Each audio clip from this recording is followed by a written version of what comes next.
Hello and welcome to our series on integrative health. Today I'm in conversation with Dr. E.S. Krishnamoorthy, a neuropsychiatrist based out of Chennai in India, and I'm Sunalini Matthew. This is the third part in our series. We're talking about integrative health for the aging brain. So, Doctor, as a psychiatrist, a neuropsychiatrist, how did you even get into integrative health?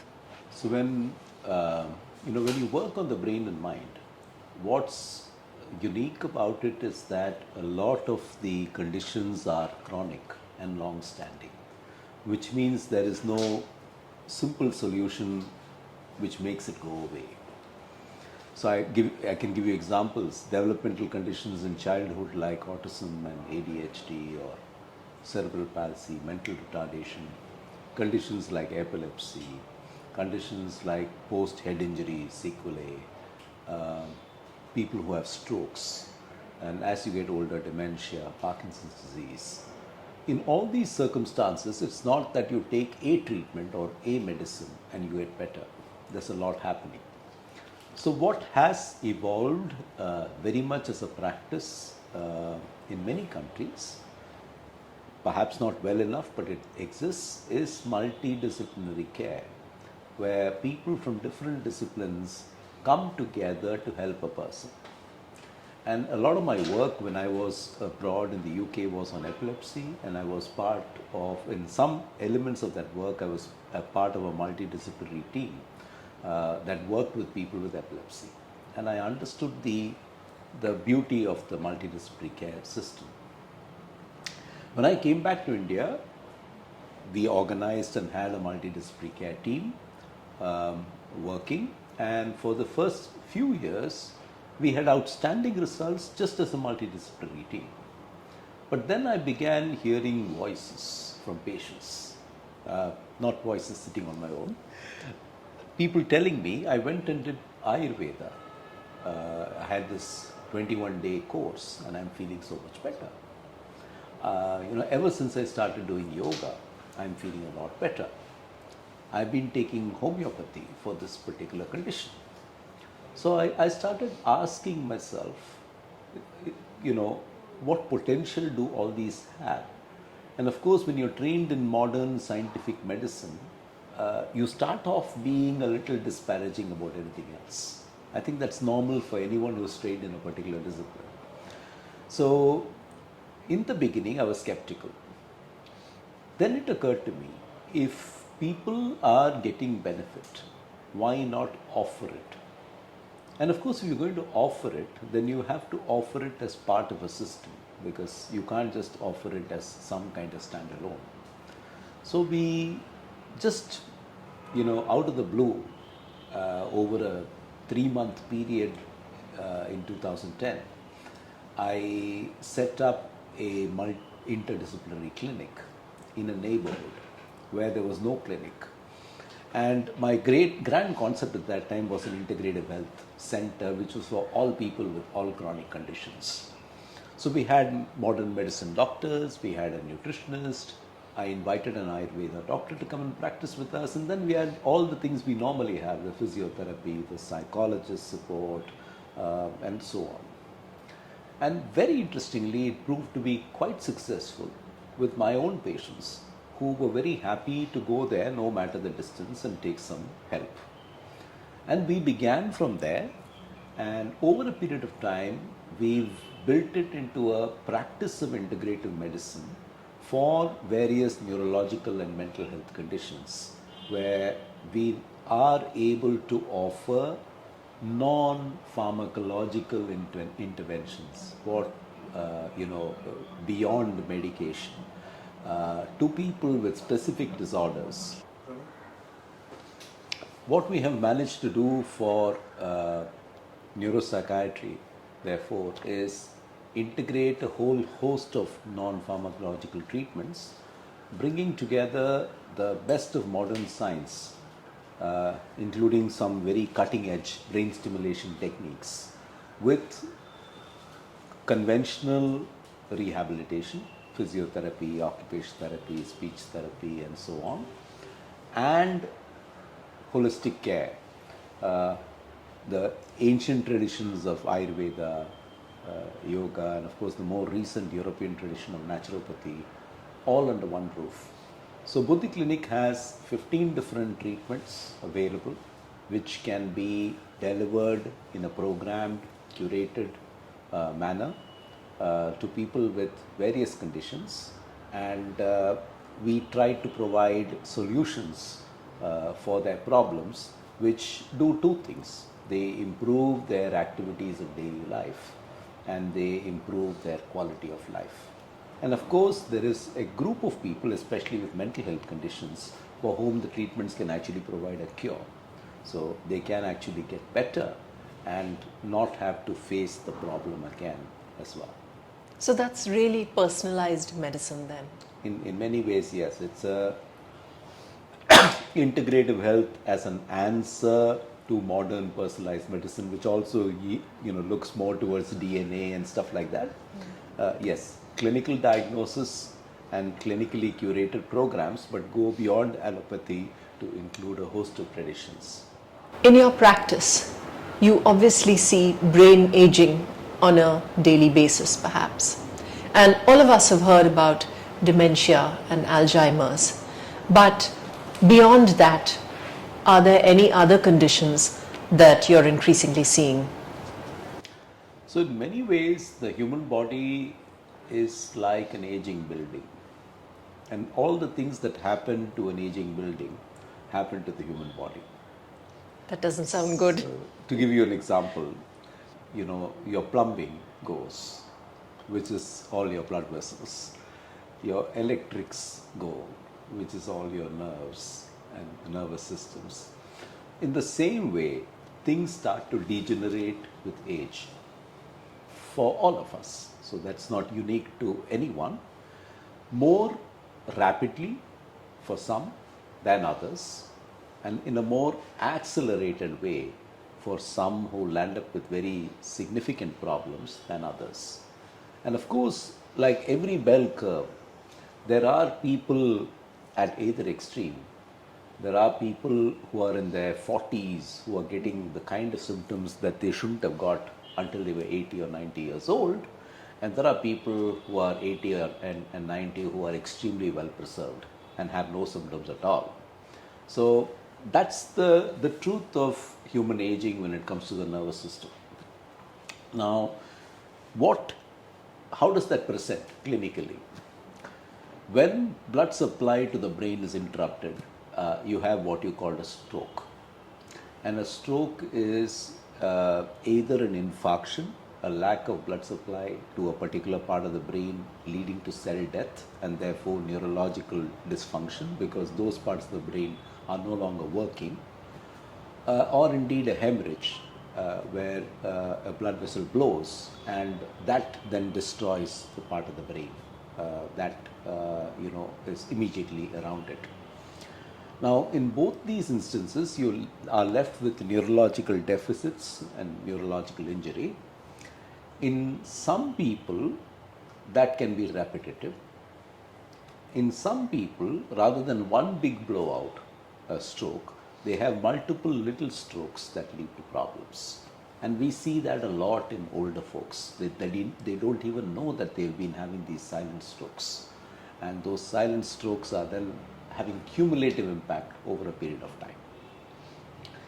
When it comes to Parkinson's disease, it's characterized by tremors, which is the very visible symptom. It's characterized by rigidity or stiffness, and it's characterized by bradykinesia or slowness. And this is the triad that people present with. Now, the person with a tremor is very likely to seek early help because the tremor itself is disabling and very visible. But others tend to not seek help until they're quite far gone. And they are the ones who become slow. They assume it's aging, or who become stiff. Or indeed, another common manifestation is people who fall. And falls are an extraordinary common problem in older people, and they are a sign of neurological degeneration. Many other things happen to people as they get older. One is, of course, to do with cognition, memory, and memory and higher brain function. So people have trouble often with recent memory. I don't remember, for example, what I did yesterday, or whether I had what I had for dinner last night. But I can tell you something that happened 10 years ago, 15 years ago with great detail. And then that progresses. So dementia is a condition where memory, but your higher brain functions, language, arithmetic, vocabulary, judgment, all these things are affected over a period of time in varying degrees. In Alzheimer's, which is a type of dementia, it's a slow progression. And Alzheimer's is because we believe certain brain proteins, amyloid and tau, which also happen to be partly brain waste matter, are getting deposited in the brain. And there is an excess of protein deposition which is resulting to those symptoms. So, in a sense, going back to the house, you have waste accumulation, which is destroying parts of your house. You have plumbing problems, which is also destroying parts of your house, and your electrics are getting short. It's an analogy or a way of thinking about it, that just as a building or a house ages, in the same way the human brain and the human body age. With all this, you also have mental health problems. Depression is extraordinarily common in older people, and one part of our belief system is that the chemical changes that happen in your brain as you age make you vulnerable for depression by themselves. So the chemical systems are aging.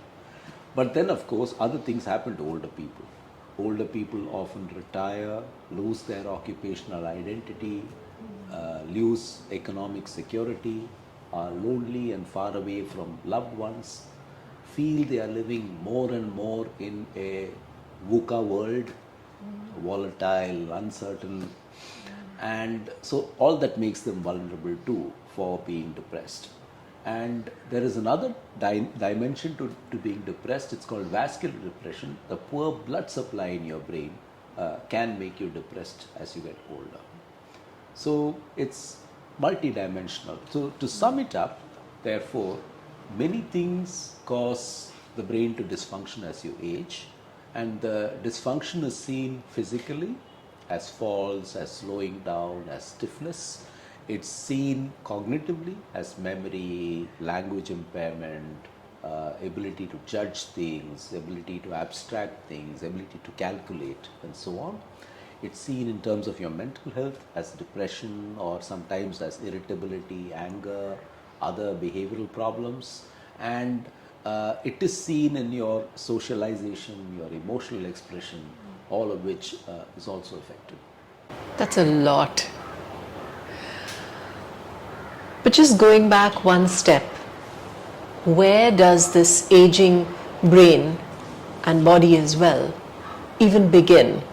So, is it a gradual process, or are there certain triggers, like you talked about retirement, or it could even be death of a spouse, or, God forbid, of a child? How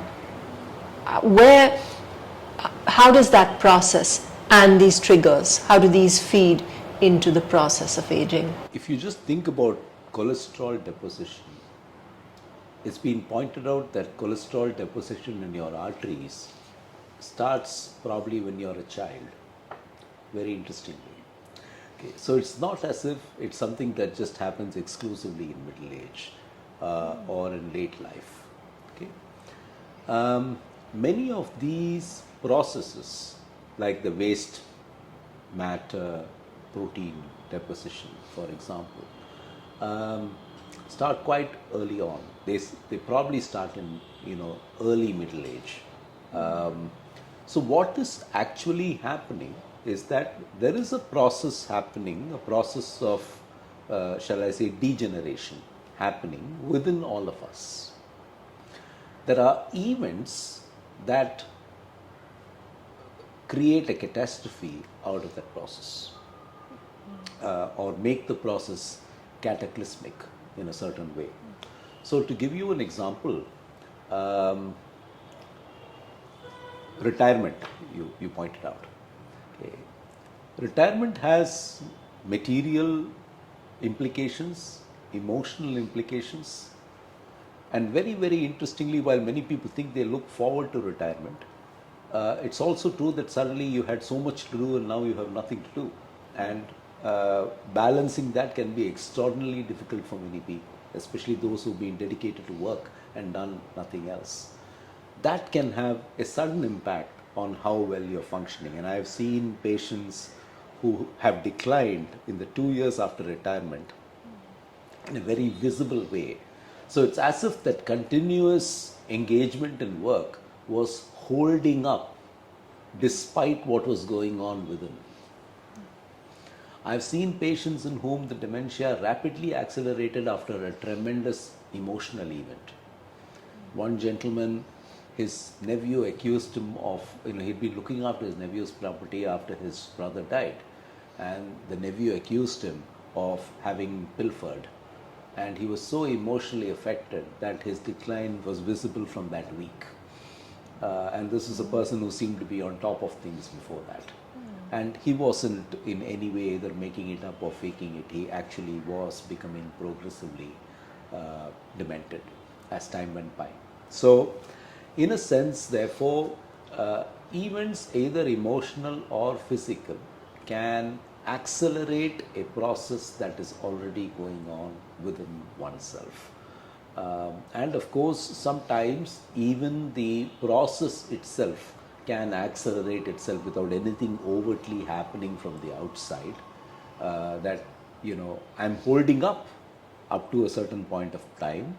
There is no disability, nothing is visible, but something has been building within me.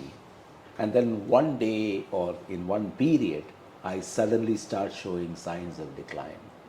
That can happen too. So there is that inner resilience built into the system that helps you cope until a particular point, and somehow that seems to fail at some point in time. And we can't really put a finger on what made it fail at that particular point in time, but it did. Does the brain waste take it over? And what is the brain waste? Well, it's just we believe that it's just the deposition of these proteins in excess in certain critical areas of the brain. I don't think we have an answer yet to the point we are able to say that it is this single reason why your brain degenerates.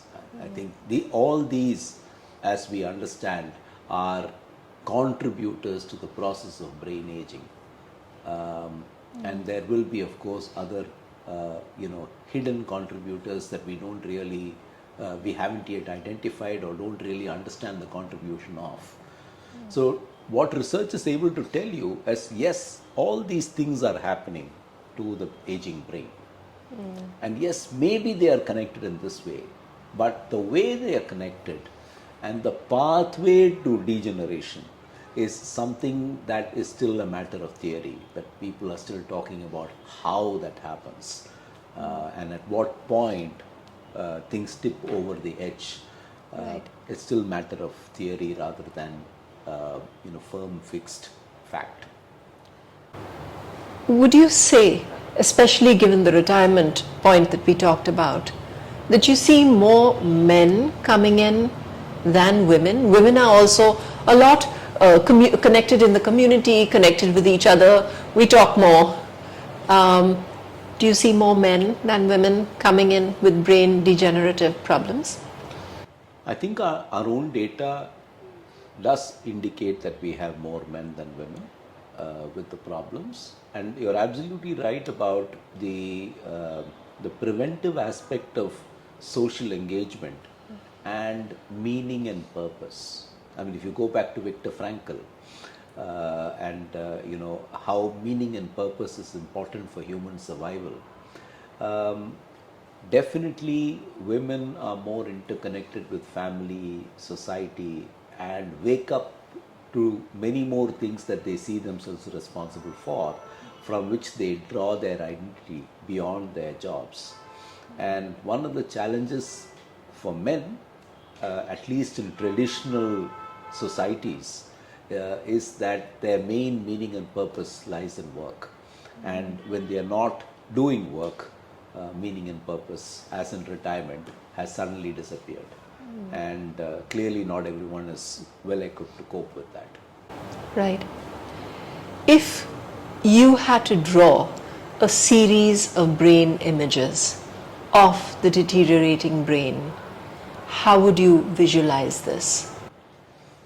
So your brain shrinks with age, with each decade.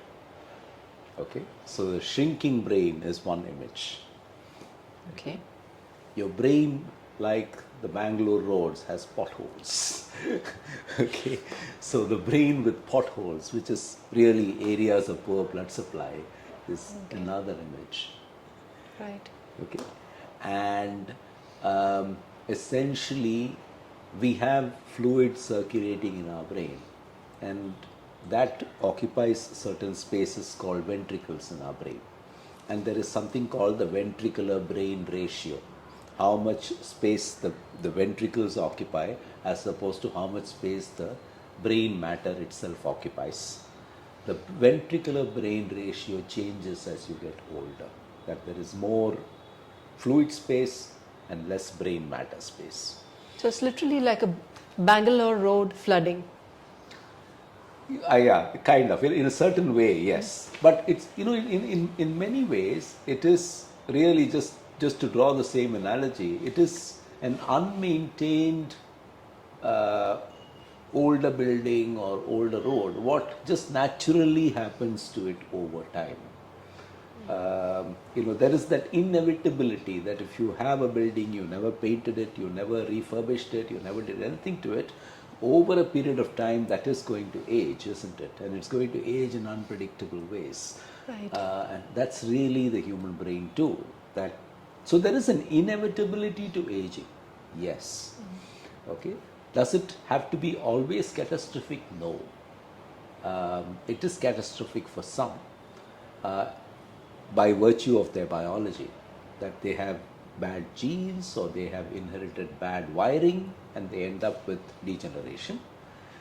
It is wonderful for many who just retain good cognitive health until old age. And then, of course, for others, there seem to be tipping points where they manifest with neurological or mental health symptoms as a consequence of the aging disorder. So to find out how to maintain your brain, stay with us. We live much longer today than we ever did before.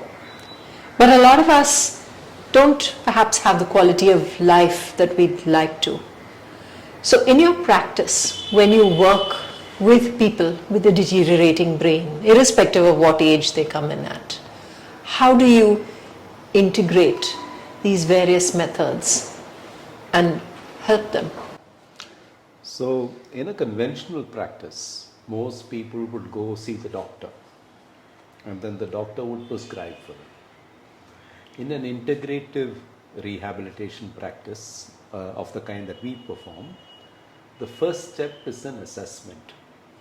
The assessment is like a master health check, but unlike the use of many machines in a typical hospital master health check, here the assessment involves a person meeting, apart from the modern medicine doctor, an Ayurveda doctor, a naturopathy and yoga doctor, a physical therapist, a psychologist, and all of them use standard outcome measures to determine how you're doing in each of these domains. You'll recall me telling you that brain aging affects your physical health, it affects your cognitive health, it affects your mental health, emotional health. It also affects your lifestyle, things like sleep and appetite and digestion. So when we do this integrative master health check, we actually come to an understanding of how is this person doing across all these domains. And mercifully for most of us, not all domains are affected.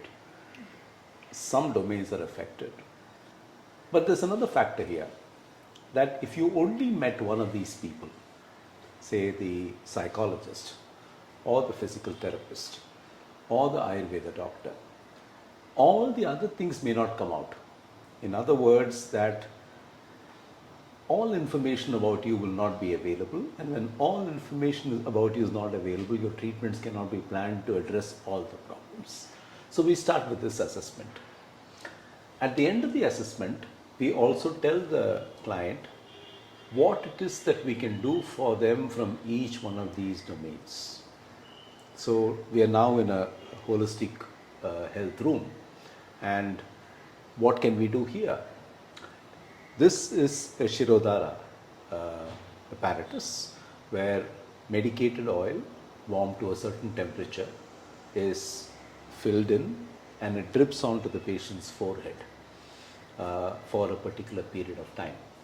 Shirodhara is a treatment for relaxation of the mind. Some Shirodhara can be also used along with a massage procedure. It's called a Shiro Abhyangam. It's a head and neck massage of this medicated oil that is dripped down. That can stimulate your thinking, stimulate your brain. Okay? It can relax your muscles. The same procedure applied to the whole body, what's called a whole body Abhyangam, can relax your muscles and stimulate your nervous system. Another form of massage, which is dry without oil, is called a meridian massage. It follows the acupuncture meridians. So that is very useful in particular conditions for pain management. We also can do for people in a room like this mud therapy, which is river sand, which is on a pack and put across the abdomen. Incredibly good for a whole range of digestive conditions. Remember, constipation is a problem in many neurological disorders, including dementia and other degenerative conditions. In the same way, we can do acupressure, we can do reflexology. So, in a sense, a holistic room like this can be used to offer a range of treatments to a person who has a degenerative condition. The older person, therefore, let's say a person with Parkinson's disease, who has problems of memory and problems of depression, will obviously benefit from a number of treatments like this. They'll also benefit from going into a room that does physical therapy with them, because physical therapy is so important for a person with Parkinson's disease. Many such people have problems with speech and swallowing, so they benefit from speech therapy or working with a speech therapist. Many of them, for their depression and memory loss, benefit from working with a psychologist. And here's a little tool called the transcranial direct current stimulator, something that is so small that can go to the bedside. Now this can be used, specific protocols to improve mood and behavior, improve attention and cognition, reduce anxiety.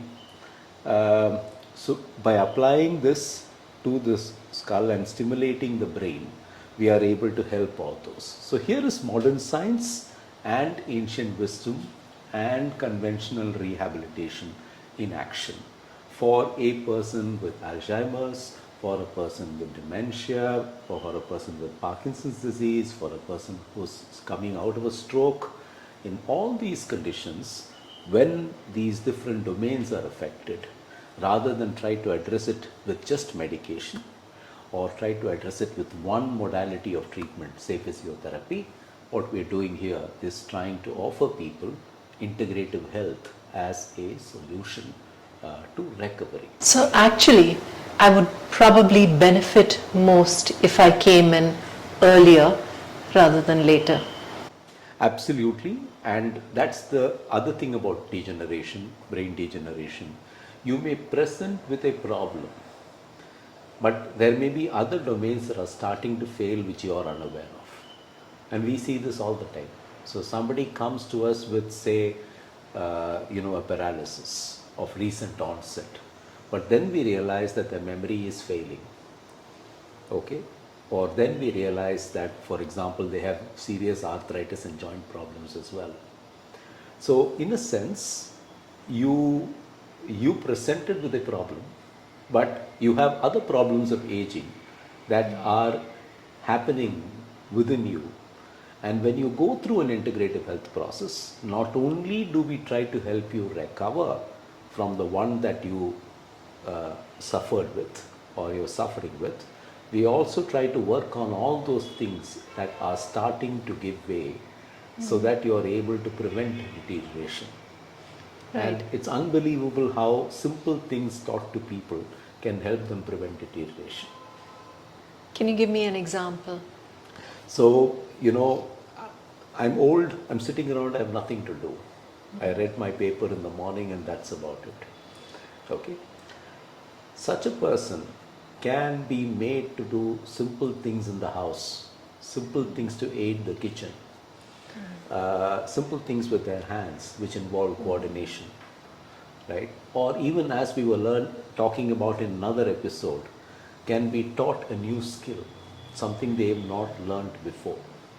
Say, for example, they are operating an electronic gadget which they know nothing about. Right. So, very often therapy and rehabilitation is a way of teaching people new things which they can then use to continue to preserve function. And that's incredibly important. Very often, for many of our older patients, one of the first things they report after a few days of treatment, especially things like the Shirodhara and Shirobhyangam or the brain stimulation, oh, he's now alert. He's listening to us. And that's a great victory, because when someone is spaced out and not engaging with their environment and not taking anything in, that is a sure sign of further deterioration, and things are going to go down the tube quite rapidly thereafter. Right. Getting that person to re-engage with his or her environment is very, very important, and integrative health has the potential to do that. So are we looking at small victories here, or are we looking at healing? Because somebody told me recently that you can actually heal your body completely. See, what's happened to us as a society is that we have got used to this sixer that got hit out of the park. Right? So I did this major surgery on you and now everything is wonderful again, is how we started thinking about modern medicine. Right? Quite honestly speaking, that's not how medicine works for the vast majority of us. Okay. When you have chronic neurological disease or a mental health problem of any kind, and especially if you're older, and as we were talking earlier in this conversation, especially if the framework is starting to collapse, which it is, believe me, right? If you're north of 45, 50, the framework is starting to collapse. Okay. So if that is happening, this sixer out of the park is not what is going to happen. So I meet people who had bilateral knee replacement. Yes, wonderful. When did that happen? 2 years ago. Why are you still on a wheelchair? Nobody taught me how to walk. I have to relearn how to walk. So at the end of the day, it's real medicine, according to me, is a lot of small victories.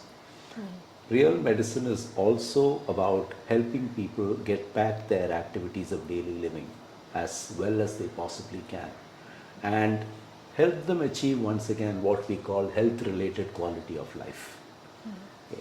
Because the number of people who are feeling miserable because they're not sleeping well, or they have chronic joint pains, or they have chronic constipation, and all of it is just blamed on aging, and the list of medicines just keeps growing, is humongous. And for most of them, the solutions don't lie either in a medical procedure, which is one time, or in a list of medicines that someone writes out for them. It does lie in finding other things that aid return to normal life quality. And people need that guidance. That how do I get myself back to normal life quality? In terms of brain aging, now if my brain is aging, obviously the brain is connected to the whole of the body. Other parts of my body are going to be affected because of my aging brain, right? So we talked about the brain-gut axis. So what is happening to my gut, for instance? So your metabolism changes as you age. There's no doubt about that. And that's one of the reasons why you find a lot of older people have constipation. Now, if you think about how health is thought about in ancient traditions, okay, it's not just about what you eat, it's about when you eat it, how you eat it, and how much of it you eat. Right. So there is definitely a preventive element. There is definitely a journey to wellness element which is built into that entire thinking process. And gut health is also affected by anxiety and stress. And people who are anxious and stressed out either have irritable bowels or constipation. And we see that all the time. In Ayurveda, there is the concept of Vayu. And Vayu affects not only your gut health, it affects your bone and joint health. So you get stiff joints, you get pain. Right. And when you talk to most older people, you will find that they have all these symptoms. Okay. So you came to me saying that I have been paralyzed from the time I had a stroke, or I have been forgetful, or I am having tremors. But when I look at the person beyond that, they have symptoms that affect various bodily parts. And we talked earlier about the autonomic nervous system. That also is part of your degenerating health, and that also will give you symptoms. So for example, people experience dryness of the skin as they get older. They experience chronic itching as they get older. Right? So a lot of this are signs that your autonomic nervous system is not functioning at its optimal anymore as well. So getting better needs to be holistic. Getting better needs to address beyond that paralysis, beyond that memory loss, beyond that anxiety, beyond that depression. It needs to address the gut, it needs to address the bone and joint, it needs to address the breathing, it needs to address the cardiac health. And one of the very nice things that we observe, we have people with diabetes and hypertension, long standing, come to us. And of course, they've come to us because they have chronic disability of some kind. And we are not primarily working on their diabetes or hypertension, but as we work with them, the blood pressure starts to fall. The person who's on 4 antihypertensives has suddenly got low BP. So we say, look, let's take one of those away. And then we find that it's still low. Then we take one more away. And we've had people go off from 4 antihypertensives to 1 in the time that they are in treatment. So there are indirect effects and benefits. The blood sugar starts to fall. I've had a lady who had an insulin pump put in, and with all that had an unbelievably high blood sugar when she came to us. We were working on her depression, we were working on her holistic health, and very interestingly, so this is a middle-aged person who was obese and who had many other problems, including a cardiac condition. Very interestingly, through that journey, her blood sugar came down from the 500s to about the 300s in about 10 to 15 days. And her doctor, who was looking after her blood sugar, said, "What are you doing? We've never been able to control it like this." And it is just that she was doing something different, which she had not tried before. So it's not magic, but I think when you follow a science, you will, which is different from the one that you've been exposed to till now, you will derive some benefits from that science. And that's what we see in a lot of our aging patients. There are also other age-related problems, right? For instance, menopause, that can affect your brain as well. How does that work, and how do you tackle those problems? Right. So very often people who are going through menopause complain to us about brain fog, not able to think, remember as I used to. Very often they complain about violent mood swings. Very often they complain about hot flushes, which make it very, very uncomfortable for them wherever they are, whatever they are doing. So there are physical, cognitive and emotional symptoms associated with menopause. Thankfully, I think we are all becoming more aware of these. And of course, working with a psychologist on the cognitive symptoms and the emotional symptoms is helpful. Menopause is a particular condition where I think sharing experience and talking to other people who have a similar problem or a similar, it's not even a problem, it's a physiological stage of life, is extremely helpful.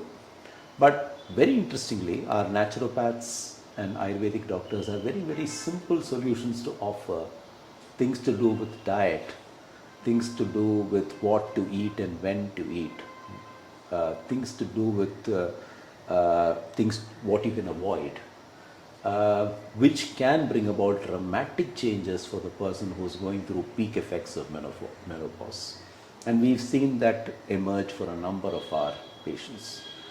And I think so, there is beyond our conventional thinking, beyond psychology, there are things that we can do to help the person with menopause in integrative health. Okay.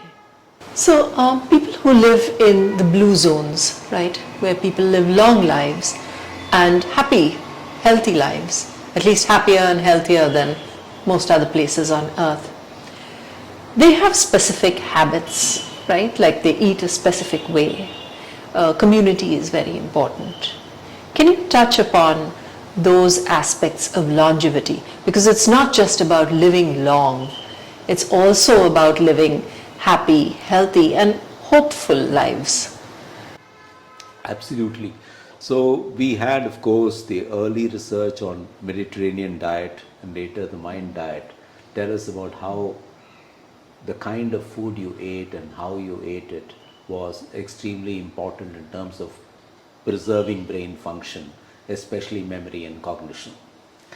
One of the things that a lot of people ignored when they were looking at that was also how they went about lifestyle in those settings. And one thing that many of my friends in cognition research point out is that a typical Mediterranean meal is over 2 or 3 hours in the sunshine under a tree. Of course, there's a fair amount of red wine that goes with the meal, but it's with a lot of people and you're interacting. It's social, you're happy, and it's followed by a siesta. You go and have a nap. Yes. So it's not that you're eating the right thing, you do it over 30 minutes and then you're back in front of your computer. So beyond the diet, of course, there is a whole lifestyle, there is socialization, all of which are the keys to probably a more wholesome and a happy life. And somewhere in our modern industrial development, that's become less and less and less common for most of us. Even in India, if you see, the agrarian societies have a certain lifestyle which is quite different from the average urban Indian. And that lifestyle, apart from good food and naturally grown food, that lifestyle involves a fair amount of physical activity, and that lifestyle also involves a fair amount of socialization, a lot of which is not necessarily present for us in urban settings. So, which is why Sorry. which is why we often take things out of context, right? So suddenly a study will appear saying walnuts are great for your brain, and then we're all sort of rushing out consuming walnuts, or olive oil is great. What is the danger in this kind of quick fix advice given out?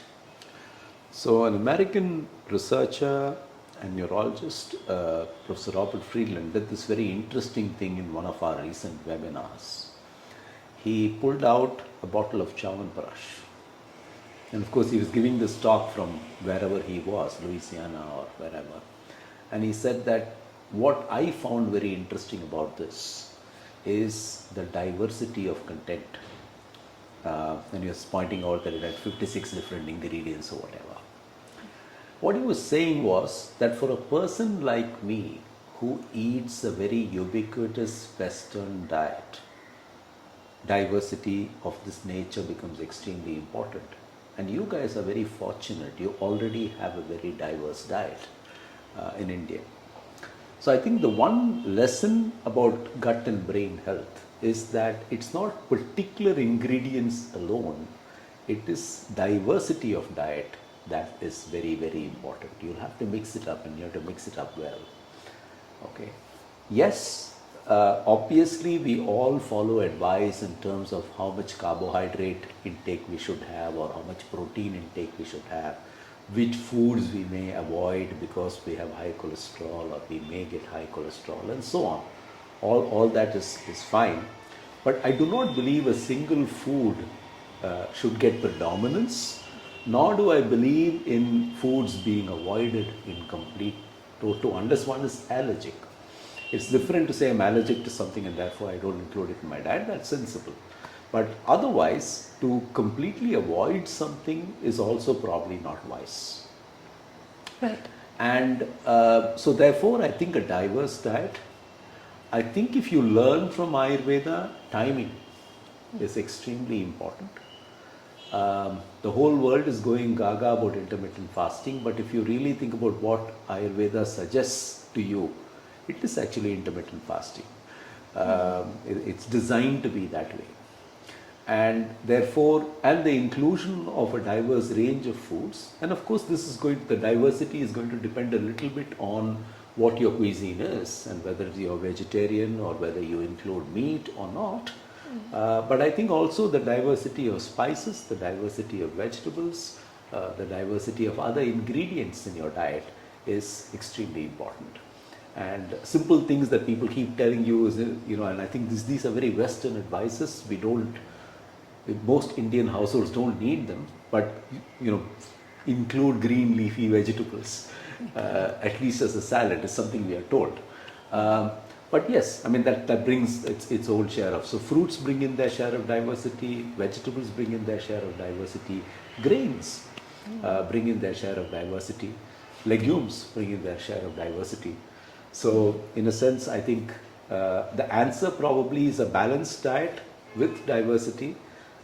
By all means, if something appeals to you as being helpful, like walnuts or pomegranates, which are often talked about as being something for the brain, please include them, but with moderation, but not exclusively. So it's got to be part of a diverse diet is what we think. So there is really no superfood, 5 superfoods or anything like that. And there's also not that grains are bad. Grains are so vilified now, right? So, this is the point that again we keep as a society looking for that sixer that we can hit out of the park, right? It is about little things, and quite honestly, I don't think a superfood will exist. I think it's a very corporate dream to kind of distill everything into one superfood and deliver it to you. I don't believe it's ever going to happen. I think the answers lie in nature. What's always been good for us to eat, and mixing it up in a sensible way, so that it actually delivers to you all the different things it is supposed to deliver. There's one other thing, which is, I think, what was good in a certain tradition may no longer be applicable to you, and I'll give you one example of that. If you come from an agrarian culture, say for example the Punjab, the diet was designed to work very hard in the field. It was a lot of physical labor. Okay. Now, if you're eating the same diet without the physical labor, then you're not helping yourself. And I think this is true, therefore, for all of us, that we may have cultural origins in certain dietary types and fashions and how we eat, but we have to contextualize that to our current lifestyle. And that's going to be a very critical aspect of planning what we eat. That we need to contextualize it to our current lifestyle. So culture and context, both are. So again, really, we're going back to balance. Yes. Join us from another room now to learn more about how to take care of your aging brain. So, doctor, once a bone doctor told me that arthritis was inevitable in women, but you could postpone it for as long as possible. Does the same apply to the brain and aging? Very much so. we had some studies which looked at what is called cognitive reserve and how much of brain knowledge, skill, information you have already gathered. And what we know from research is that the more you have in your brain bank, the longer it takes to deplete. So a person with dementia, early dementia, with little in the brain bank, as in little by knowledge, little by information, little by skill, may deplete much faster than someone who's got an enormous amount of information in their brain bank. And one of this, proofs for this came from something called the Nun study, where they were looking at a group of Carmelite nuns. I'm not sure they're Carmelite nuns, but a group of nuns who, when they went into the nunnery and a vow of silence, had written biographies. And they found that the people with the more enriched biographies were the ones who had less cognitive decline, than the ones in whom the biographies were less enriched, thinner and weaker in concept. Okay. So this is one side that tells you that obviously having a good brain bank helps. The other side to this, of course, is the use it or lose it. And the brain bank is not a finite entity. You can certainly continue to add to it through knowledge and skills. And we were talking in another episode about how it's important to perhaps learn a new skill every few years, so that you actually activate brain pathways that you have not been activating. And in the earlier part of the conversation, we were talking about how when you start driving, you think about every step of the way. Whereas once you become an accomplished driver, you're not even thinking, you're just on autopilot. Now the point therefore is when you learn a new skill, you're like that new driver. You are activating new pathways, you are being more mindful, and you probably will build new cognitive reserve. And it's never too late therefore to make sure that you are learning new things, you are improving your brain bank to the extent that you can. Does this also therefore apply to experiences, to experience new things, to see new things? And I'm asking because as I age myself, I find that my memory is not what it used to be. When I was a child, I captured far more. I still remember certain things from childhood. And those similar things, I don't really remember them anymore. There's less of a sense of wonder now. Is that because I'm not experiencing newer things on a daily basis? Or is it because I am aging? You use the word wonder, and I think that that's the brilliant thing about childhood, that you view the world with a sense of innocence and wonderment. So you make many more wonderful memories. Unfortunately, as we age, that innocence and wonderment is often replaced by cynicism and a certain amount of skepticism, and that obviously is a barrier to wonderment. So I think that's one reason why we don't make outstanding memories. The other reason, of course, is that probably less and less is new to us as we get older. But having said that, I think there is certainly much to be said for making new memories, living new experiences, and perceiving things in greater detail. But now here's the catch, okay? And we apply this in working with people with early dementia. Now, it's one thing to take an older person with early dementia to a new place or give them a new experience. That's seldom enough. What you'll have to do is get them to recount that in some way, either in writing or in speech. Okay. You're not activating the pathways when you just experience something. You're activating the pathways only when you actually talk about it to someone else, or you write about it for other people. Right? So you're extending the experience to engagement. Correct. Engagement, and the whole idea that when you recount, you're rekindling the memory that you just, put into your head. You're giving it a form and a shape, and then you are putting it out for somebody else. So you have to be responsible in the way that you did it. And that becomes extremely important as a part of cognitive, what we call cognitive retraining. So we do this in the opposite direction. I'll give you an example. That with older people who have memory problems, or in fact anyone who has memory problems, we use a whole technique of getting them to engage with the past. Say for example, old photos. Okay, but it's not enough to show me an old photo. It's important to make me put context to that old photo. Okay, so I'll have to tell you what the event was, where it happened, who I think took the photo, who are the other people there, what I remember about that entire, experience.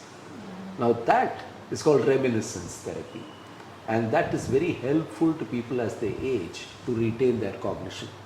So it's a very simple thing one can do with older folks at home, is to pull out the old albums. And I mean, thankfully from the past we have albums. God knows what will happen to all of us when we age, because there will be no albums to pull out. It will all be digital and lost. Nobody will know where it is in cloud space. But I think pull out the old album and talk to an elder, or pulled out an artifact from the house and talk to them about it. Where did you buy this? How did you acquire it? What were you doing at that time? Who was with you? Oh, that vase, we went shopping, and at this market, and it was this holiday, and I remember we went to these places. Now this becomes very, very important as a part of retaining cognition as well. And one of the challenges therefore that happens to a lot of people is that they settle into predictable, often very low levels of human engagement, especially post-retirement. And the memories are not being kindled, the memories are not being rehearsed, the memories are not being constantly talked about. So certain pathways naturally are probably not firing at all, because you're not giving them any opportunity to fire. I think that's such a wonderful idea, because if I want to do this even in a family, I can just actually put together a book with maybe 20 photos and stories around that. Absolutely. We see the brain moving in a sort of chronological way. Aging happens that way, right?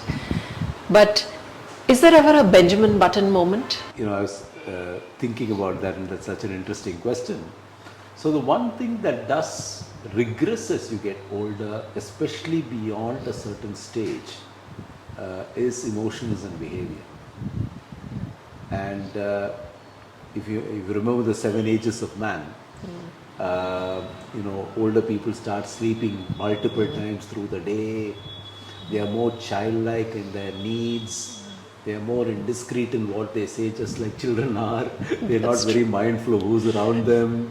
Okay, so certainly there is a Benjamin Button in all of us, and that does come out quite naturally as we age. And I don't think it's a bad thing. I think it's a good thing, right? Although I'm sure my kids will find it extremely embarrassing when my Benjamin Button presents himself. Okay, so that's one side. But I think also that if it happens very early, it can be a sign, an early warning of something going wrong. One example is when people become indiscreet about what they say or what they do in company. If you find a middle-aged person, more often a man or a woman, becoming indiscreet about what they say or do in company, then you don't think of it as them just seeking attention or as a function of their mental health. It could be a function of their brain health. It is that the decision-making parts of the brain and the social brain, we talked in another episode about the frontal brain, are not working as well in controlling the impulses that are coming from the limbic brain. And so it can be, therefore, indiscrete behavior can be a sign of deteriorating, an early sign of deteriorating brain health. And the frontal lobe syndromes, we talked about that as a function of brain injury. You can get what's called frontotemporal dementia as well. And that often presents in the 40s and 50s. And is that increasingly common now?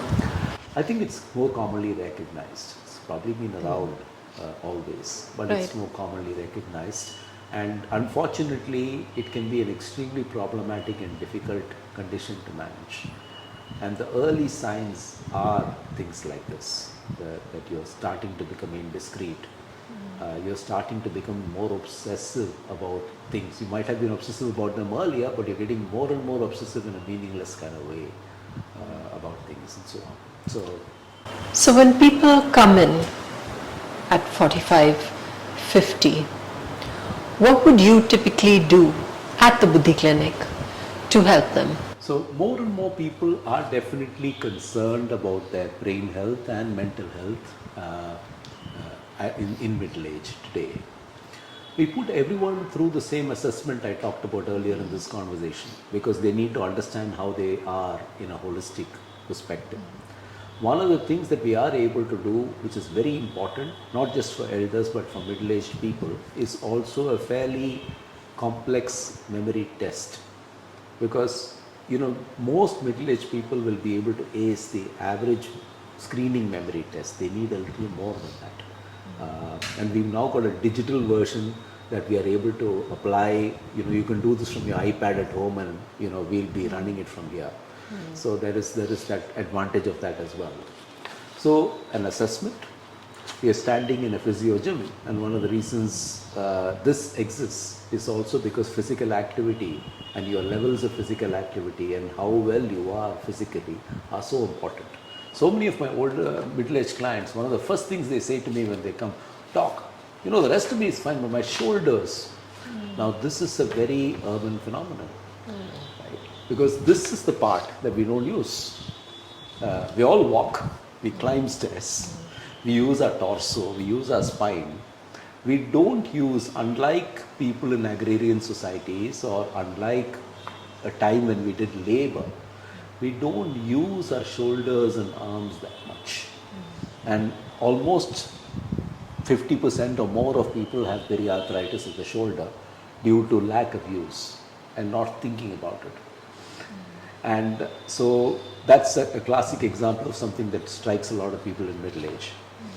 The other thing that strikes a lot of people in middle age is I'm becoming forgetful. I can't remember stuff. Now there are two kinds of becoming forgetful. The regular becoming forgetful is I'm multitasking, I've got a zillion things on my mind and I'm absent-minded. I don't know where I put my key. Okay, but it'll come later. I put it there. Yeah, that's the non-serious kind. That only tells me that you are multitasking and under stress. The other kind of becoming forgetful is when I start forgetting really serious pieces of information and I'm not able to recollect them. That's important.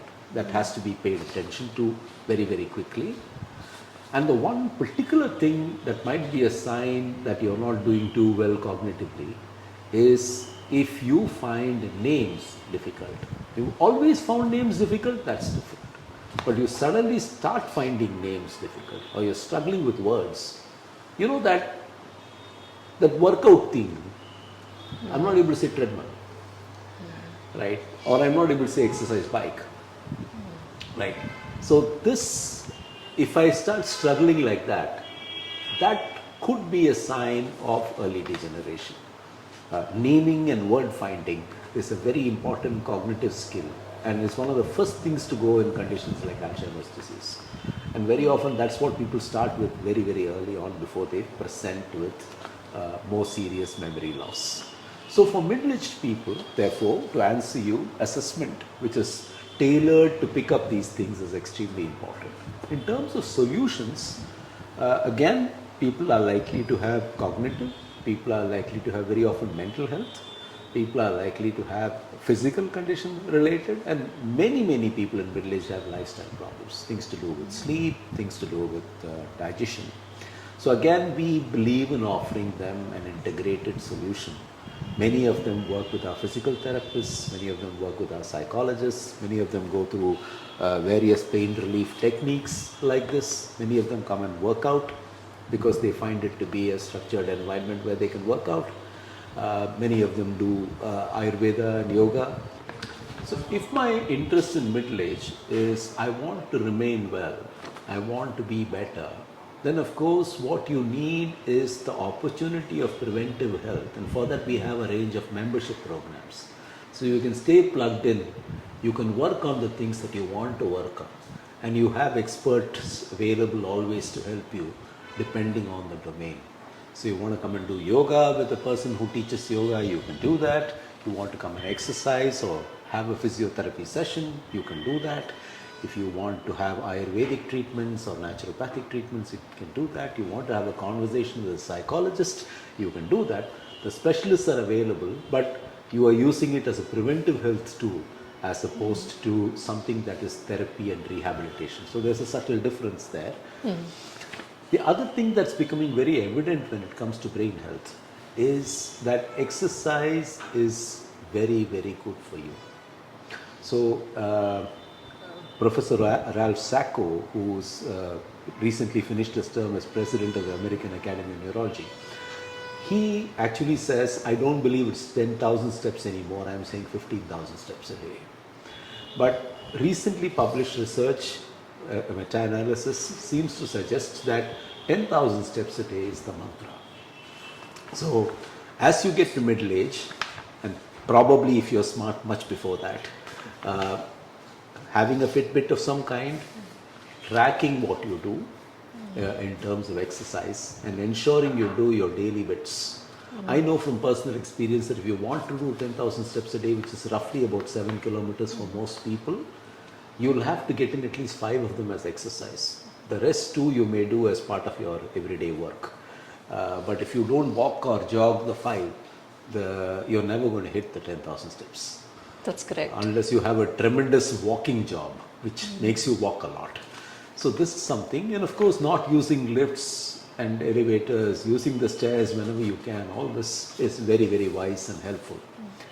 The other things that help, we are often asked about Sudoku, we are asked about crosswords. I think all of that can help, because all of them, what they are doing is they are making your brain work. You're searching for answers. And you're sort of dipping yourself into memory banks, and all of that obviously helps brain pathways activate themselves. So all of that is good. Your diet, as we were speaking earlier, is extremely important, and the one thing that's coming out very clearly is sleep. Now if you're someone who always slept 4 or 5 hours a day and you continue to sleep 4 or 5 hours a day, there isn't a problem probably. Okay, I don't think we know the answer to that properly yet. But people who are chronically sleep deprived certainly seem to be at risk both of lifestyle disease, hypertension, obesity, dyslipidemia or high lipids in the blood, including cholesterol, and diabetes. Definitely they seem to be at risk of that, but they also seem to be now, from emerging evidence, at risk of Alzheimer's disease and other neurodegenerative conditions. In other words, the waste products accumulate faster. All right. So again, what we're saying is it's the little things of life that we need to do consistently. Yes. As an antidote to aging, Right. I think it's all about the little things in life, doing them consistently, and probably starting early enough so that it makes impact. Right, and I'm going to add also perhaps doing them creatively, because if I do the same walk every day, Yes. day in and day out, Yes. maybe if I just add some weights to it, maybe if I take a new route, maybe if I jog a little. Yes. Or indeed you pick up cycling as a hobby as well. Right. So I think yes, diversity matters, Yes. definitely. Right. And learning new skills matters. Right. So, you know, some of my middle-aged buddies, when they say I've now taken up biking or cycling, I say, great. Yeah. You're using different parts of your brain now, Yeah. which you were not using before. So, Yeah. yes. So diversity not just in diet, but actually in all aspects of life then. Yes. Cognitive diversity, physical diversity, dietary diversity. I hope not.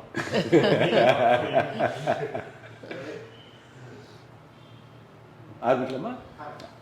So the key word really is diversity. Cognitive diversity, diversity of experience, emotional, and we were in another conversation talking about spiritual experience, diversity of physical activity, definitely, diversity of diet that we talked about earlier, but interestingly it's also about rhythms.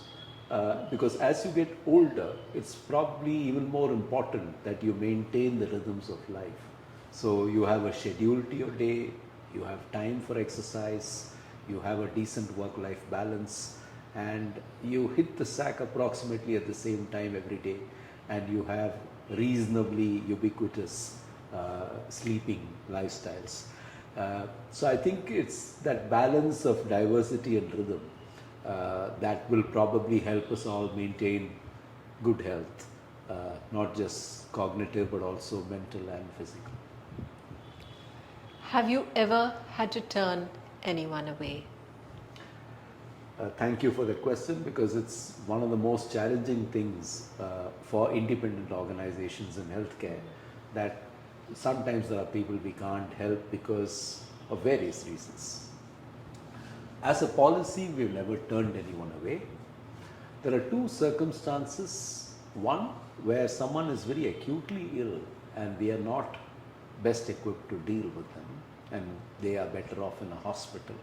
And this is especially true of acute mental illness, because there is the Mental Health Act and there are certain responsibilities and conditions that are there in order to help people with acute mental health conditions. But apart from that, we have our own social impact program called Buddhi Seva. And what Buddhi Seva does is that it uses the CSR of companies to help people in need. And what we like to do for such people, and it's a very organized and highly structured program, what we'd like to do for such people is add a substantive amount to their wallet, treatment wallet, so that they get a fair amount of treatment without cost being added to it. And we have done a very large number of patients over the last few years have benefited from Buddhi Seva. So the answer is no, we don't turn anyone away. Thank you so much, Doctor, for your time. Thank you so much.